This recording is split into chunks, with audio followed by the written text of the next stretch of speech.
आरंभ करूंगा। कर्पूर गौरम करुणावतारम संसार सारम भुजगेंद्रहारम सदा वसंतम हृदयारविंदे भवम भवानी सहितम नमामि। आज मां भवानी के सिंदूर को और महादेव के त्रिशूल को मैं नमन करता हूं। मां भवानी का सिंदूर और जब तक महादेव का त्रिशूल भारतवर्ष को बचाएगा, इस देवभूमि भारतवर्ष को कोई स्पर्श नहीं कर पाएगा। मैं अभी माननीय राहुल गांधी जी को सुन रहा था। उन्होंने कहा कि this country can not afford a prime minister Narendra Modi who did not untie the tiger.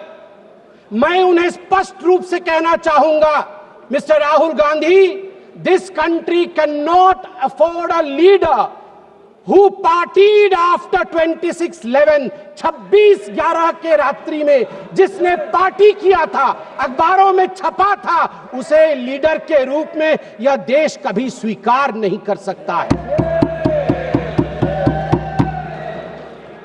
सभापति महोदय, यहां मैं अनुभव में सबसे कनिष्ठ हूं, छोटा हूं, मगर आज मुझे तकलीफ होती है इस बात से सभापति महोदय कि आज ये सदन क्यों बैठा है। 2 दिन से सदन में क्या चर्चा हो रही है? सदन में एक ही विषय पे चर्चा हो रही है कि ऑपरेशन सिंदूर सफल रहा या असफल रहा। सभापति महोदय, आप मुझे बताइए, ये किस देश के सदन में होता है?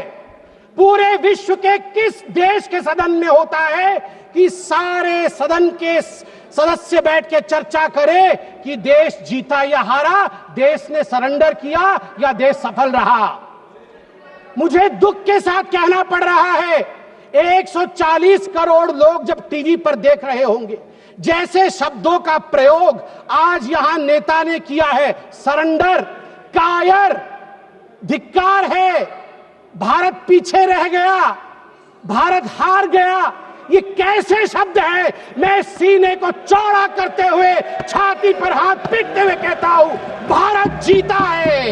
ऑपरेशन सिंदूर राजनीतिक इच्छा शक्ति और अपने आर्मी के अदम्य साहस के कारण भारत ने जीता है। और हां, ऑपरेशन सिंदूर कंटिन्यू भी कर रहा है। याद रहे, सर्जिकल स्ट्राइक हुई, एयर स्ट्राइक हुआ, ऑपरेशन सिंदूर हुआ, आगे तांडव भी होगा, आगे तांडव भी होगा, छोड़ा नहीं जाएगा।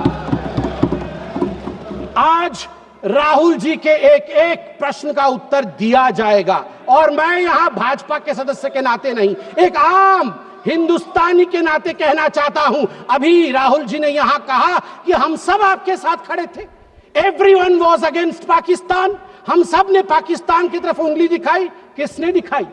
किसने दिखाई सभापति महोदय? कल के हेडलाइन को मैं पढ़ना चाहूंगा।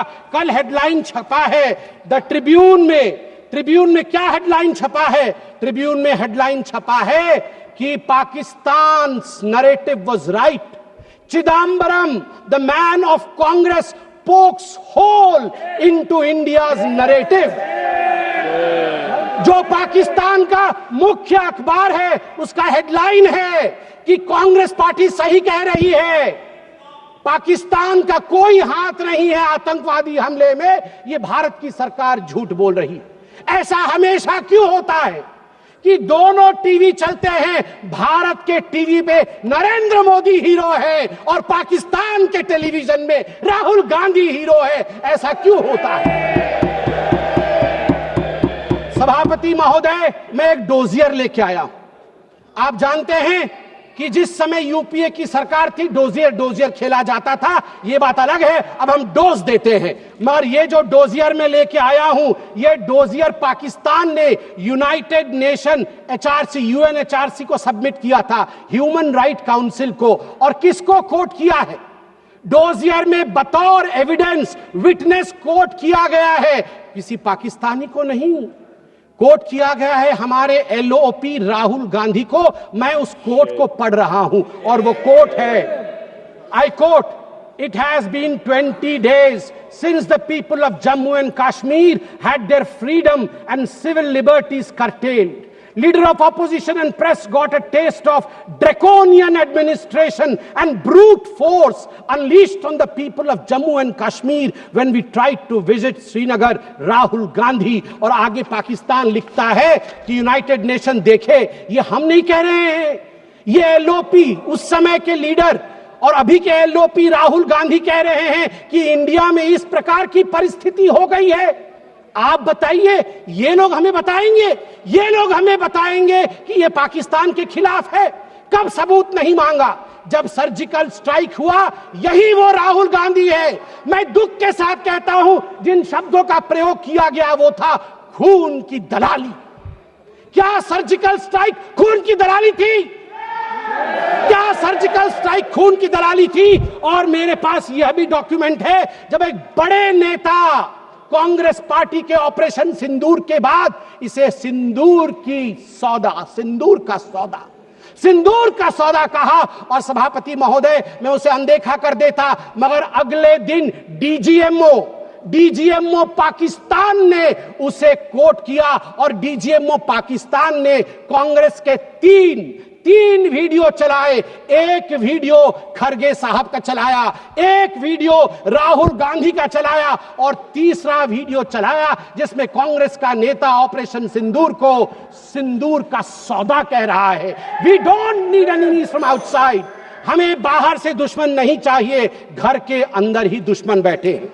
सभापति महोदय, मैं अंत में, चूंकि बेल बजी है, मैं अंत में कहना चाहता हूं, सारी बातें माननीय गृह मंत्री, माननीय रक्षा मंत्री, माननीय विदेश मंत्री ने बहुत स्पष्ट रूप से, पूरा देश आज बहुत ही तल्लीनता के साथ सब आंकड़े जानता है, मगर मैं एक बात कहना चाहता हूं जो हाउस में आया नहीं। यह भी एक गृह मंत्री का वक्तव्य है। यह राहुल गांधी जी के पार्टी कांग्रेस पार्टी के तत्कालीन गृह मंत्री का वक्तव्य है। वो कह रहे हैं मैं विजय भाई से एडवाइस लेता था। ये सुशील कुमार सिंधे जी का है, मैं ऑन रिकॉर्ड कह रहा हूं, आप कहेंगे तो सत्यापित भी कर दूंगा। मैं विजय भाई से, जब मैं होम मिनिस्टर था, उनके पास कभी कभी जाता था और एडवाइस मांगता था।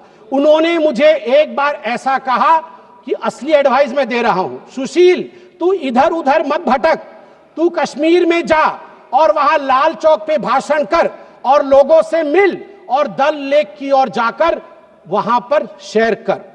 ये एडवाइस तो उन्होंने दे दी, मगर मैं कैसे बताऊं कि मेरी डैश, मतलब मैं वो शब्द इस्तेमाल नहीं कर रहा हूं क्योंकि वो शब्द ठीक नहीं है, इसलिए मैं बीफ कर दे रहा हूं, मेरी ऐसी थी। आप सोचिए डर का माहौल उनके होम मिनिस्टर में था कि उनके होम मिनिस्टर कह रहे हैं कि मैं कश्मीर नहीं जा सकता हूं, और जम्मू कश्मीर भाई बहन दोनों गए थे, बर्फ के साथ खेल कर आ रहे थे। इतना ही कह के समाप्त करूंगा, मगर माननीय सभापति जी मुझे सिर्फ और 50 सेकंड दीजिए, क्योंकि अटल बिहारी वाजपेयी जी को याद ना करूं, सिर्फ 50 सेकंड में। एक नहीं दो नहीं करो 20 समझौते, पर स्वतंत्र भारत का मस्तक नहीं झुकेगा। अगणित बलिदानों से अर्जित यह स्वतंत्रता, त्याग तेज तप बल से रक्षित यह स्वतंत्रता, प्राणों से भी प्रियतर यह स्वतंत्रता। इसे मिटाने वालों की साजिश करने वालों से कह दो, चिंगारी का खेल बुरा होता है। औरों के घर आग लगाने का जो सपना, वो अपने ही घर में सदा खड़ा होता है। अपने ही हाथों तुम अपनी कब्र न खोदो पाकिस्तान, अपने ही हाथों तुम अपनी कब्र न खोदो, अपने पैरों आप कुल्हाड़ी नहीं चलाओ। ओ नादान पड़ोसी, अपनी आंखें खोलो, आजादी अनमोल, न इसका मोल लगाओ। पर तुम क्या जानो आजादी क्या होती है, तुम्हें मुफ्त में मिली न कीमत गई चुकाई। अंग्रेजों के बल पर 2 टुकड़े पाए, मां को खंडित करके तुमको लाज ना आई। मुझे लगता है आपस में हम बात करें, उससे आवश्यक है पाकिस्तान को हम कड़ा जवाब दे। बहुत बहुत धन्यवाद सभापति महोदय। संजय जायसवाल। अध्यक्ष महोदय, माननीय लीडर ऑफ ऑपोजिशन पूछ रहे थे कि क्यों हम लोगों ने डीजीएमओ को खबर किया। अच्छा रहता है कि वो अपने पिताजी से पूछते या अपने पिताजी के बारे में जानते। 1986 में राजीव गांधी ने जियाउल हक के साथ यह समझौता किया था कि अगर हम कोई भी, अगर सेना को भी बॉर्डर की तरफ मूव कराएंगे तो पहले हम डीजीएमओ को खबर करेंगे, हम पाकिस्तान को खबर करेंगे। तो अगर यहां इतना बाघ के बारे में ये कुछ बोल रहे थे, थोड़ा अपने पिताजी के बारे में भी पढ़ लिए होते तो ज्यादा अच्छा रहता। अध्यक्ष महोदय, हम लोग शांति प्रिय देश है। जब 2014 में माननीय प्रधानमंत्री जी बने तो उन्होंने सबसे पहले पाकिस्तान के प्रधानमंत्री को इनवाइट किया। हम चाहते थे कि हम उतनी बदमाशी के बावजूद हम चाहते थे कि अच्छे से हम काम करें, लेकिन उन्होंने क्या किया, उन्होंने 2 जनवरी 2016 को पठानकोट एयरपोर्ट के बेस पर एयरबेस पर हमला किया और जब हम लोगों ने सारे सबूत दिए तो कोई कार्रवाई नहीं हुई। और उसी के बाद जब 2016 में 19 सितंबर को उरी होता है तो भारतीय सेना ने घर में घुस करके मारने का काम किया, सर्जिकल स्ट्राइक किया। जब 14 फरवरी 2019 को पुलवामा की घटना होती है तो हमने उनके घर में घुस के बालाकोट पे हवाई हमला करके उनके आतंकवादी अड्डे को नेस्तनाबूद करने का किया। और जब हमारे पायलट को गिरफ्तार किया गया तो हम उनको धमकी देके पाकिस्तान से 2 दिनों के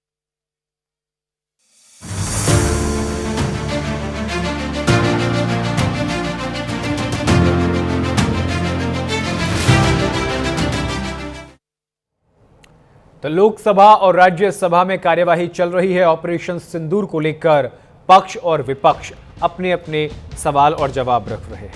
आज हम कुर्सी की सियासत में राज्यसभा और लोकसभा में चल रहे आरोप प्रत्यारोप का जिक्र करेंगे। साथ ही साथ आज हम आपको कुर्सी की सियासत में बिहार की भी खबरों का रूबरू करेंगे, क्योंकि बिहार से एक बड़ी खबर सामने आई है। क्या अपने एमएलए पर कार्रवाई करेगा आरजेडी? बिहार में पंचायत सचिव घोटाले में आरजेडी के विधायक भाई वीरेंद्र का नाम सामने आने के बाद